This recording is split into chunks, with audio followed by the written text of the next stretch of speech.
What's up, y'all? It's your girl Shay Renee, and I am back to talk about Married to Medicine Season 9, Episode 2, Beauty Shop. So, can I tell you something? Contessa, pick a side, ma'am. Pick a daggone side. Let's get into it, shall we?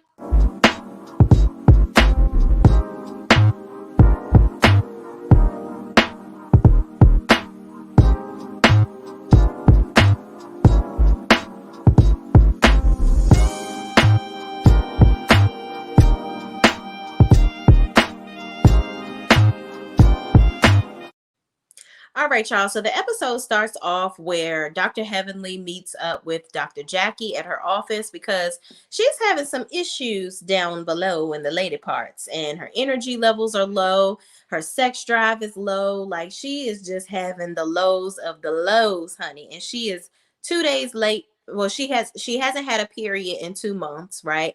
So she's like, maybe I could be pregnant. So they kind of joke about that. And Jackie is like, your ass is not pregnant. Okay. So then Jackie gives her like her professional advice about what's going on with her body and whatnot. And Heavenly talks about instead of having sex, she's giving daddy the head doctor. I'm like, oh child, we don't want to know all of that. Okay. We don't want to know what you and Dr. Damon is overdoing there. And if you over there slobbing his knob, ma'am. Okay. You could have left that out off of the TV. You could have told her that at another time. But anyway, she appreciates Dr. Jackie for meeting her after hours, and they're going to derive a plan to figure out what to do to help Heavenly with her hellish lady parts. Okay, so moving on. Toya goes over to Contessa's house, and her daughter Layla. Let me tell you something. If something going on, Layla gonna tell it, okay? Because Layla don't play no games about her parents, child, and she don't play no games with nobody. She gonna tell everything that's going on, and she's not gonna be nice about it. So Toya pulls up with the boys in her Aston Martin, child. Low, I can't say it, can't afford it. So there you go. So she pulls up in the car, and Layla says that Ashton is the nice one and Avery is evil. I was like, oh my gosh, Layla. Tell us how you really feel about the boys.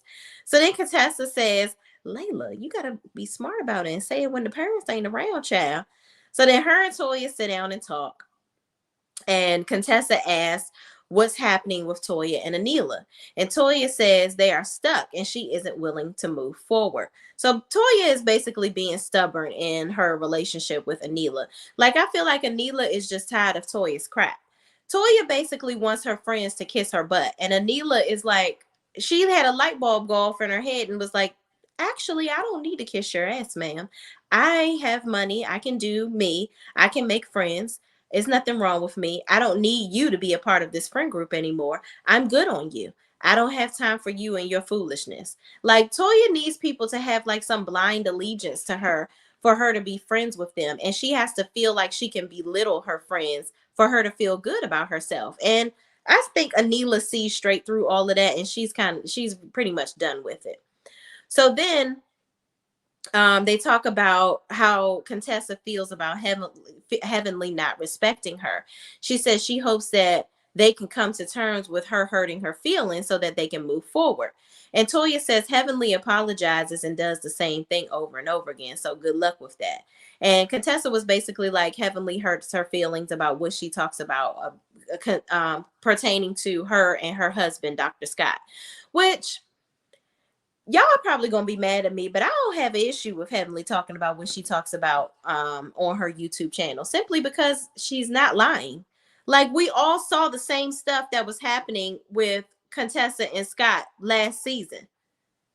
Y'all weren't getting along. He was treating you bad. He was being verbally abusive. He was being mentally abusive to you, lying to you, and all of that. So what part was she lying about? Like, is she not allowed to talk about it because she's on the show with you, where actually you all talked about it because we saw you on our TV screens every Sunday at 8 or 9 o'clock? Uh-huh. I don't understand this. I don't understand it, Contessa. Stop being mad at Heavenly for nothing. You don't have a storyline, so now your storyline this season is to be mad at Contessa. I mean, to be mad at Heavenly. Go on, girl. I ain't got time. So in the next scene, Anila and her husband are getting up early, and they're talking about coffee machines. Okay. So she goes downstairs, and the nanny, Mrs. Gomez, is there to help her get the kids breakfast together. She gets Dr. Karen out of the house and on his merry old way to get to work. She's getting the kids together, getting food together so she can get them off to school, and then she can come back and do her job blogging. Okay. So that's basically her life for the day. So in the next scene, Quad is doing the same thing. She's helping Mason get ready for school. She gets his breakfast together, tells him to go over his sight words to make sure that he's getting everything and retaining the information. So she asked him, she talks about going from being single to now being responsible for a family. Now, I talked about Quad in my video for Real Housewives of Atlanta too, because I look at her and I look at Marlo, and I just feel like Quad has so much more of like a motherly side to her.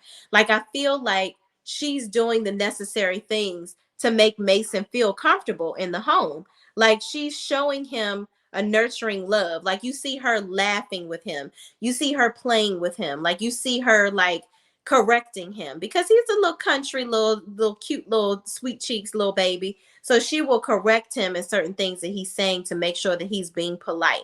I don't really see Marlo doing those things with the boys. So it's nice to see Marlo doing this. I mean, Quad doing this Munty thing properly. Okay. So moving on, Quad is taking Mason to school, and they're in the car chit chatting, and he's like, I don't like riding the bus, and she's like, why you don't like riding the bus? And he said, they too loud. I love his little accent. Like, you can tell he is straight country. I love his little accent, and he is so cute, and I could just see Quad is just so tickled talking to him, and he's like, they are so loud, and Quad was like, well, you need to tell them to be quiet, and he was like, I did, they don't listen, and he's like, ugh, it's 7:50 or something like that. We're gonna be late.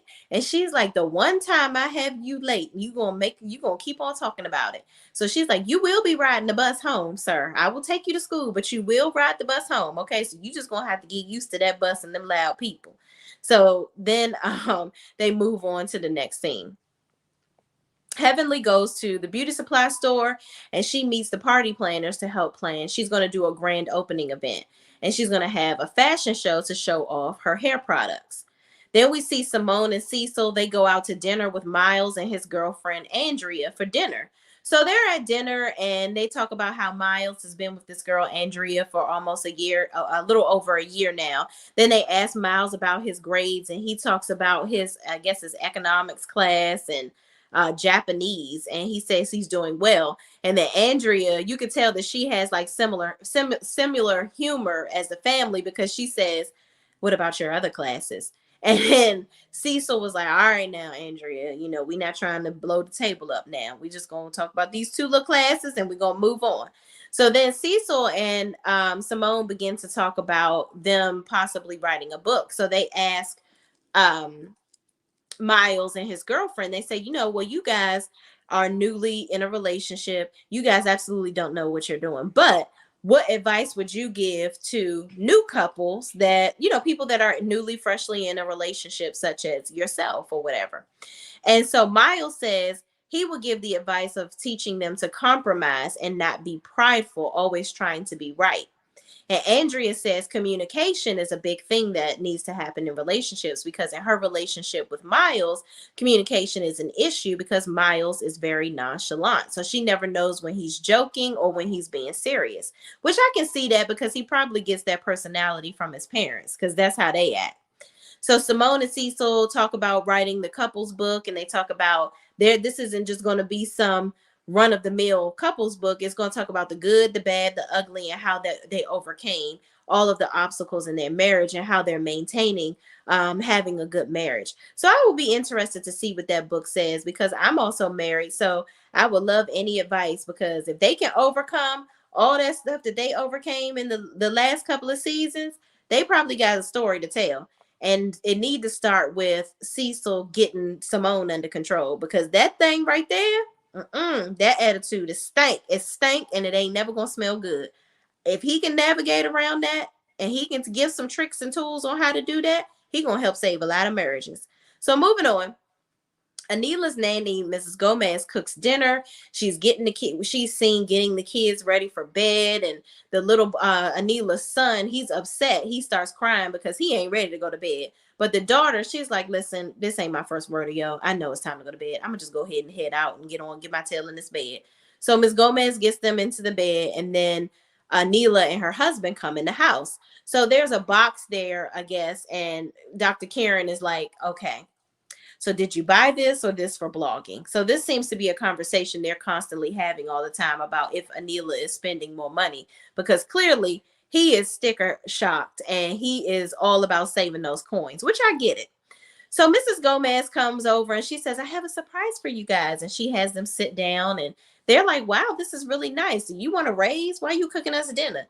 And she's like, "That would be nice, but no, no, no, no, no." She says, "Well, as you know, I am leaving. I'm going to Houston." And Anila looks at her shocked, but like, she's like, "Yeah, you're going to visit, right?" And Mrs. Gomez said, "No, I'm going and I'm going to stay there." And Anila's like, "Oh my God, you cannot leave us." I'm like, "Anila, yes, this lady can. She absolutely can leave you, ma'am. You don't own her. She's not a slave. She's not, you don't own her. Okay. Slaves have, that has been long gone and out of, we're not doing that anymore. Okay. So you don't own this lady. She can leave whenever she wants. This is at will work that she's doing for you. Okay. And I didn't really like their response. I get that they love Mrs. Gomez, but it was like they like really were like taking possession of her for some reason. She was like, "No, I have grandchildren that I like." This lady is clearly an older woman. She has a house in Houston. Her family is there and she has grandchildren. So she wants to go and help her kids with her grandkids.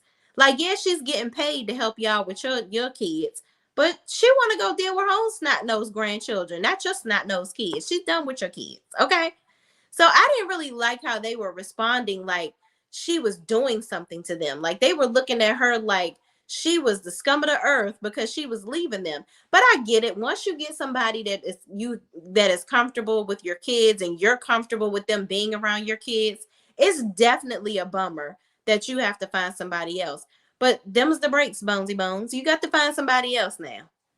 It is what it is. Like you should always, always, always be interviewing and having people on the backfill situation. So Anila in the confessional, she's like, "Well, do I just stop blogging? Like, what am I supposed to do now? Because now basically all of Mrs. Gomez's responsibilities are now going to be on Anila because Dr. Karen has to go to work every day. So, and yes, Anila is blogging and she's bringing in money, but she's not nearly bringing in as much money as he is. So she's got to figure this out. So kudos to Mrs. Gomez. Go ahead and live your life, girl. Be with your family and do what you got to do. And Dr. Karen and Anila, you better get over it. Build a bridge and get over it and find another nanny. That's all I got to tell you. So moving on, Heavenly and Alora arrive at the beauty supply store for the grand opening event. And she's shown calling Contessa 2 days before to make sure that Contessa is actually going to come. And Contessa confirms that she's going to come. She says, "Yeah, I support everybody's events. I'm definitely going to be there despite, whatever, whatever." So she says, Heavenly says she hopes that at some point throughout the night they can have a conversation. So Contessa, Toya, and Simone are riding together to the event, and Contessa looks up the store and says that the store used to be a Christian bookstore. And I'm like, why did you even have to look up the store to see all of that? You know, you're going to a beauty supply store. This is a newly run business. Obviously, it's not registered on Google yet. That's probably what's going on. But anyway, anything to try to be negative. So Contessa says she's going to try not to feel some type of way tonight because they haven't talked in months. And I'm like, what type of way are you about to try to feel? You're at this lady's event. Like, don't cause a scene. Please don't.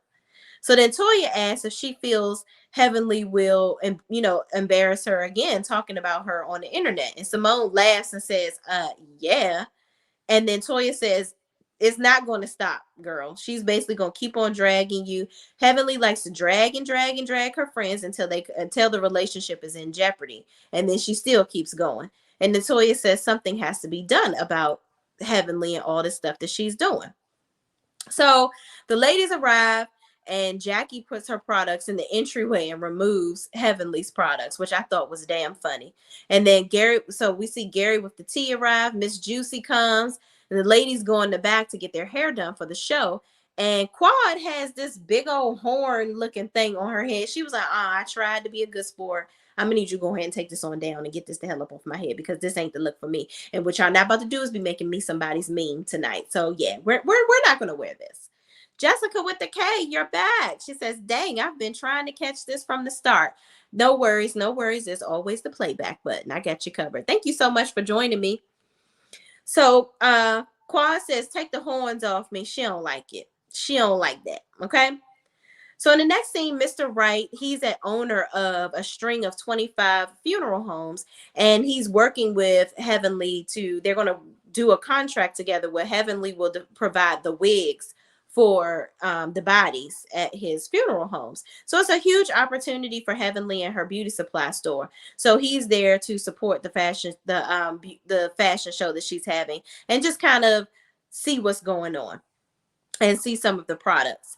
So Nikki Natural is there, and she's modeling one of the wigs for Heavenly as well, but she all up in Mr. Wright's face. Like, I guess once she found out that he had a little coin because he got 25 funeral homes, she was like, ooh, sugar daddy alert. And it went off. A bell went off in her head that said coins, coins, coins. And she went over there and she was like, are you taking auditions for sugar babies? That's what it was given. She was all over that man. And clearly, that suit that he had on, that Easter leisure suit, that was not giving at all. So I knew she wasn't attracted to him because of his looks, because that suit needed to go ahead and get to the Goodwill where he got it from. You need to take that back and leave it. Okay. And nobody need to buy that. Just go ahead and burn that. That looked like a costume for Medea's Mr. Brown. That's what that outfit looked like. It wasn't for me. It wasn't for me. So in the next scene, Contessa is feeling some type of way as the fashion show is going along, because she's like, so did Heavenly just only have her friends in the fashion show? Like, what's going on? And so Heavenly has a lady, she comes out, she's speaking and, talking about who's going to be modeling and things like that. And Contessa says, well, I'm showing my support. But she seems like she's in her feelings that she's not in the fashion show. But I'm like, Contessa, you haven't even been talking to Heavenly, and clearly you ain't really fooling with sis right now. So why the hell would you expect to be in her fashion show? Like, I really wasn't understanding why she was so butthurt over that. Like, girl, get over your daggone self. Y'all are not friends right now. And truth be told, are you going to invite her to come to your workouts or come support you while you doing this fitness modeling stuff? Probably not, if y'all not on the same page. So what are you talking about? Like, why are you so butthurt? Why did you think that you were supposed to be in the lineup? Simone is not modeling. Toya is not modeling. So why did you think that you were supposed to be modeling? Y'all are not cool right now. It's just so crazy to me. Jessica with a K says, I don't care how much money you have. If you work in a funeral home, it's a no from me. I can't have you bringing home spirits. I know that's right, Jessica, because listen, if we having private moments, I don't need the spirit of Bessie Lou that you was just burying joining us. We can't be doing that. We not doing that. I can't. And then I might have to visit you at work, and you God knows what you will be doing in there. That's okay. That's quite all right. I don't need to be a part of any of that. And I agree. So moving on. Thank you for commenting, Jessica. Heavenly comes out. She's doing her little walkout catwalk speech, and then she drops it. And I'm like, this lady. Heavenly kept on dropping her little tight booty all around that daggone place. And I'm like, Heavenly, I know your knees. I'm saying a prayer for your knees and the cartilage right now. You need to go ahead, for you be bone to bone eventually and can't get up. Okay. Where is the button to save your life at this point? Because you're gonna need somebody you're gonna need a health alert if you keep on dropping it. You lucky it's all these doctors in the building right now, because you over here tripping. So she drops it in front of Damon, and then kisses him on the way down. And he said, yeah, I saw you dropping it, baby. I saw you. I was like, y'all are hilarious. So then after Heavenly, Jackie comes out in her wig, and Toya says it must have come from the hooker line. I'm like, Toya, you are such a hater. Like, unbelievable. So Quad comes out in her wig, and the crowd is excited. They go a little wild. Anila comes out spraying something. I'm like, Anila, you don't even have a damn wig on. And why are you spraying shit for somebody to bust their ass when they come out after you? What is wrong with you?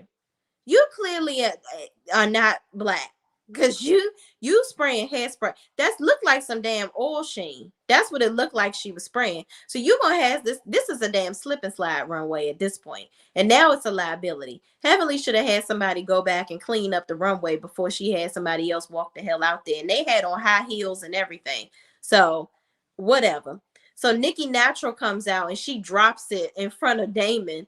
And Heavenly was like, get your ass away from my man. I was like, I know that's right. Heavenly don't play about her husband, child. And you better not drop nothing, not even a piece of paper in front of her husband. And if you do drop it, that's a piece of paper you don't need. You don't need to get that. Go get you another one, because you're not about to be dropping nothing in front of my husband. So I thought that was damn funny. And so then Alora comes out in a long blonde wig. She looked really, really cute. I just love how Alora is just blossoming. She's taking this business by the horns, and I could see her pictures all over the beauty supply store. And I know that Heavenly is just really proud of her. So I just love that this is like a joint venture that they're doing together. Jessica with the K says, not life alert. Girl, she needed it the way she was dropping it. Toya is insufferable this season. It's giving she's going broke. Listen, I agree. Cause she's doing some random stuff that I'm just like, girl, why do you keep on like these houses and all this moving? It's giving a lot. I don't know what is going on with her, but she is very miserable. Talking trash about everybody. Then you talking about Heavenly and her new business. What's your business? You're not getting paid to be in everybody else's business. At least Heavenly has another stream of income to have and leave a business for her daughter. What are you doing for your sons besides putting their daddy down every day when he's coming home from a hard day at work? Yeah, absolutely nothing. So in the next scene, they present a cake, they cut it. Heavenly shouts out her contract and new partnership with Mr. Wright. And Toya has to say something shady. And she says she's happy for Heavenly. And this is going to prove to be a good business deal for her, because there's a lot of people dying that need nice, cheesy, cheap wigs. Moving on from Toya, because I can't with her. I cannot with her. Jessica with the K says, Alora is so beautiful. Heavenly has stepped up her look this year too. Yeah, Heavenly definitely has. I really think that she is starting to come into her own. Toya nags the heck out of Eugene and those boys. Yeah, and they look so annoyed when they're around her. It's crazy. Even the kids, they like, dang, you still yelling? When you gonna shut up? I'm just like, wow. Your kids even find you insufferable. So Contessa is complaining still at the end of the episode, where she's just like, I wasn't in the fashion show, and it would have been a nice olive branch if she had asked me to be in the fashion show. And then Toya says, you don't even like her right now. So like, seriously, why are you? That's the only thing I agree with Toya that she said. She's like, y'all haven't been talking. You don't like the bird right now. Why are you even worrying about being in this fashion show? Like, you're really too caught up in this. And then they Heavenly asked everybody to come over and take a picture. And Contessa, with her tall ass, she gets in the back and she want to hide behind people and make it obvious that she don't want to be in the picture. She's like, oh, well, I don't want to be seen. Great, thanks. And then starts laughing. Girl, get a life. Contessa, get a life. It's very clear that you are going to hold this little grudge with Heavenly because you're big mad and you don't have a storyline. So you're trying to do all this extra to be all up in Heavenly's grill. Girl, it is not that deep. Find something else to talk about. Because I guess your little fitness journey is not enough or interesting enough. So now you want to be trying to pick a fight with Heavenly. She didn't say anything that's not true.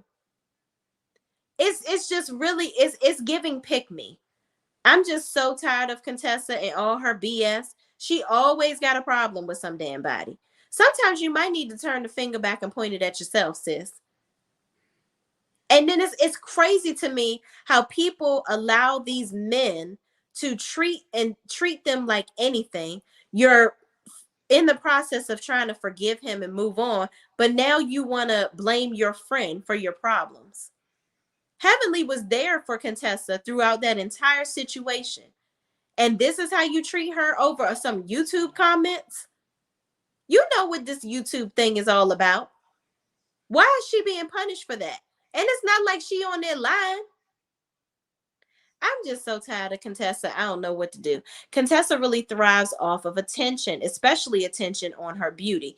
Yeah, and that's another thing. She is pretty and all, but she sat up there and said that she's doing this fitness competition because of something that she always wanted to do. But then she turns around and says, well, and if I do end up single, it's not a bad position to be in. So, sis, are you out here scouting? Is that why you trying to get your body banging? So that you can be out here banging another dude?